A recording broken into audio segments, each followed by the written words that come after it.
Hello everyone, and welcome back to the channel. I am the Darklight Emissary, and today's episode continues our discussions on Legion tactics and strategies. And today's episode is on the 7th Legion, the Imperial Fists.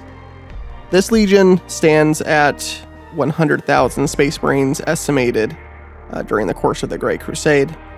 They are basically one of the top strengths for legions of that time period as far as organization and overall strength. This legion is unique in that, as far as their doctrines and battle strategies go, it actually did not change much upon reuniting with their Primarch. Other than getting some new titles and specific roles that Dorn wanted to give to his soldiers, the Imperial Fists were given their name by the Emperor before their reuniting with their Primarch. And they were also already known for building fortresses and leaving their mark on land after they have left it for some time. And this brings us to the main competency and doctrine of this legion.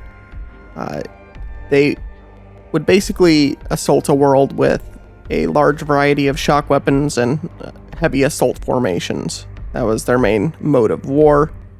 They would move in very powerful, almost monolithic squads and companies to break enemy fortifications.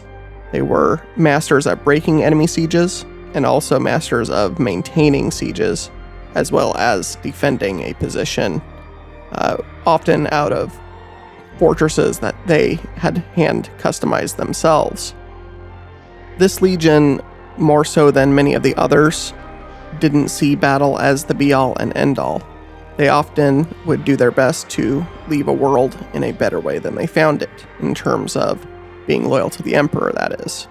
So they would often leave a giant Imperial Fist fortress with a chosen Castellan to lead the defenses of that world as a bastion of remembrance of who now owns that location.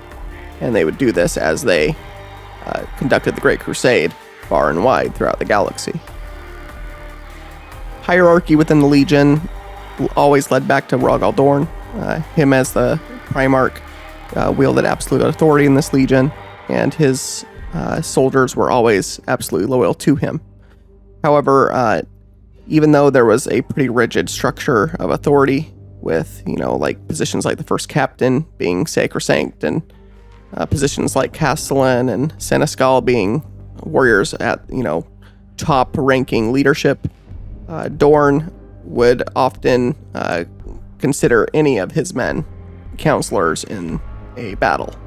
Whoever he was fighting alongside, he did not look down upon line soldiers of his legion as being any less than someone like Sigismund, who, while being a superlative warrior and his first captain, Dorn did not really play favorites, not really. He played a game of who would be best for what position, and it was an absolute meritocracy within this legion.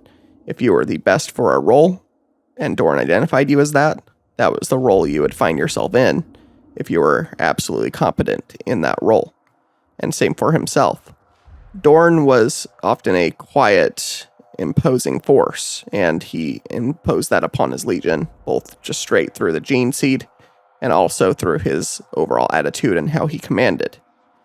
It's not really well known much about where he came from, but the world of Inuit he was from had its own stellar empire, or still has its own stellar empire. For whatever reason, that empire is kind of secretive. We don't know much about it, but we could kind of assume that its stability is somewhat like Ultramar. Maybe not quite as big as Ultramar, but still, Rogal Dorn ruled over an entire star empire. And nothing is more apparent than this than the Phalanx, which is their space fortress that they basically can move around like a gigantic ship. It's one of the biggest ships in the entire setting that the Imperium owns. And it's most likely some kind of older Dark Age of technology ship that they either found, and if it's not that, then they built it near Inuit. But regardless of its nature, The Imperial Fists also wielded one of the most powerful navies of any of the legions, commanding over 1,500 ships, including the Phalanx super fortress. And not only did they have these numbers and this super fortress, but they were also even given a Gloriana class battleship alongside the regular other battleships and ships of the line that this legion commanded directly. One of the other specialities of this legion in terms of battle doctrines and war is void combat, actually. It's not something that you would, I think, assume by just looking at the Imperial Fists that they would be specialists at void combat. However, they did have roles for ship commanders and fleet commanders commanding entire fleets within this legion, and they were often the best strategists that the Imperial Fists could employ. Were given command of entire parts of the Imperial Fists fleet. As far as gear goes for this legion, they tended to prioritize high-powered short-range weaponry. So things like Melta gear, Volkite weapons, things of that nature, they often preferred. They were also one of the largest proponents of Terminator armor. They had more squads of Terminator-equipped Marines than many of the other legions. They were one of the earliest adopters of this type of armor. And they also were some of the only legionnaires that had some experimental suits of Terminator armor. So they had quite a few squads of this, and it makes sense with them being siege and kind of durability experts that they would kind of favor the heavier armor sets that the Space Marines had access to. This legion was definitely not known for its quick ambush tactics. It was the slow-moving boulder that would eventually grind you down into the dust that you really didn't have a way to, push out of the way or otherwise blunt the attack of. They are the implacable type of enemy formation, for sure, in that regard. Going along kind of with this is the first company of this legion, were known as the Templars. They are basically the proto version of the Black Templar Crusades in the 41st millennium. But during the Great Crusade, the Templars were utterly secular, and they were also utterly ruthless still. They didn't really lose too much of their zealotry or increase it much by, changing to be a more religious order in 40k. That maybe only enhanced it a bit, but during this time, during the Great Crusade, they were still a superlative force in this legion. And of note for their gear, this legion often equipped their first company Marines with everything ranging from the best armors, but all the way up to Archotech and experimental suits. This legion, for being kind of considered a by-the-book legion in a lot of ways, in terms of warfare, did not scrimp on testing things out equipment-wise. They seem to actually have a savviness for it, which I kind of found surprising reading more about them on, because if anything, this legion is kind of considered standard in some ways. I think they kind of get pigeonholed into that assumption sometimes. They're good at building castles. They do more than that.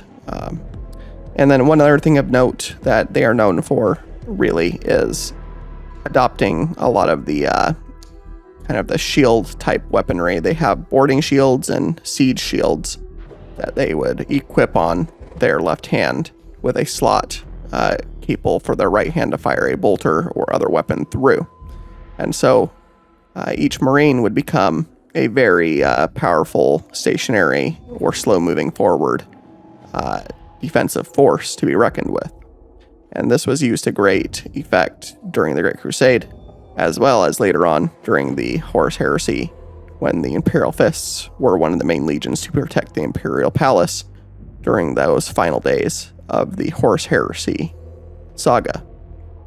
So overall, if there are some personality traits to kind of boil this legion down to, it's a stubbornness that is stout to the point where they are known for their fortress building and maintaining and ability to also crack sieges, and also their stalwart attitudes and ability to basically be professionals without really becoming ultra prideful about their abilities.